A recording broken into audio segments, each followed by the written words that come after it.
திருவாரூரில் பெய்த கனமழையால் குடியிருப்புகளை மழைநீர் சூழ்ந்திருக்கிறது. இதனால் அந்த பகுதி மக்கள் வெகுவாக பாதிக்கப்பட்டிருக்கின்றனர்.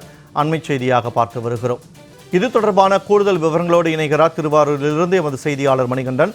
வணக்கம் மணிகண்டன். திருவாரூரில் பல்வேறு பகுதிகளில் குடியிருப்புகளை மழைநீர் சூழ்ந்திருக்கிறது. இதனால் அந்த பகுதி மக்கள் என்னென்ன பாதிப்புகளை சந்தித்து வருகின்றனர், அரசுக்கு அவர்கள் என்னென்ன கோரிக்கைகளை முன்வைக்கின்றனர், விவரங்களை பதிவு செய்யுங்கள். வணக்கம் வினோத்.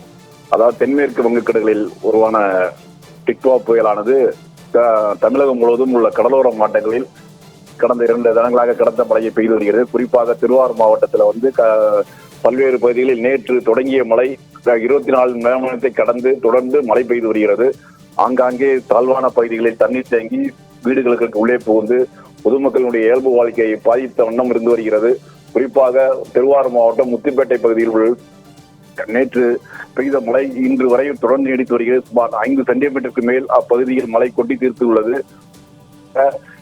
முத்துப்பேட்டை பேரூராட்சிக்கு உட்பட்ட 1வது வார்டு பகுதியில் கடந்த 24 மணி நேரமாக பெய்த மழை காரணமானது வீடுகளில் தண்ணீர் புகுந்து உள்ளே புகுந்துள்ளது. அங்கு உள்ள தெற்கு காடு பகுதியில் ஏராளமான வீடுகள் குறிப்பாக கூரை வீடுகள் மழை தண்ணீர் உள்ளே புகுந்துள்ளது. அங்கே செவர்கள் எல்லாம் நினைந்திருப்பதால் எப்போ விழும் என்று உள்ள பகுதி மக்கள் ஏங்கியுள்ளனர். உடனடியாக அரசு அவர்களை பாதுகாப்பாக அழைத்து வந்து மேட்டான பகுதிக்கு கொண்டு வைக்க வேண்டும் என்று கோரிக்கை எழுந்துள்ளது.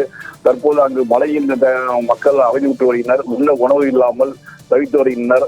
அவர்கள் அங்கு வீடுகளிலுடைய பாம்பு, தேல் போன்ற கொடிய விஷமுடைய பூச்சிகள் உள்ளே புகுந்து வருவதால் அங்கு குழந்தைகள் மற்றும் முதியோர்கள் வைத்துக் கொண்டு மிகவும் அவதியுற்று வருகின்றனர். அப்பகுதி மக்களை உடனடியாக பாதுகாக்க மாவட்ட நிர்வாகம் அவர்களுக்கு உரிய தங்க இடம் வைத்து உணவு உள்ளிட்ட அத்தியாவசிய பொருட்களை வழங்கி அவர்களை பாதுகாக்க வேண்டும் என்று அப்பகுதி மக்களும் பொதுமக்களும் தன்னார்வலரும் கோரிக்கை விடுத்து வருகின்றனர். வினோத், அண்மை தகவலுக்கு நன்றி மணிகண்டன்.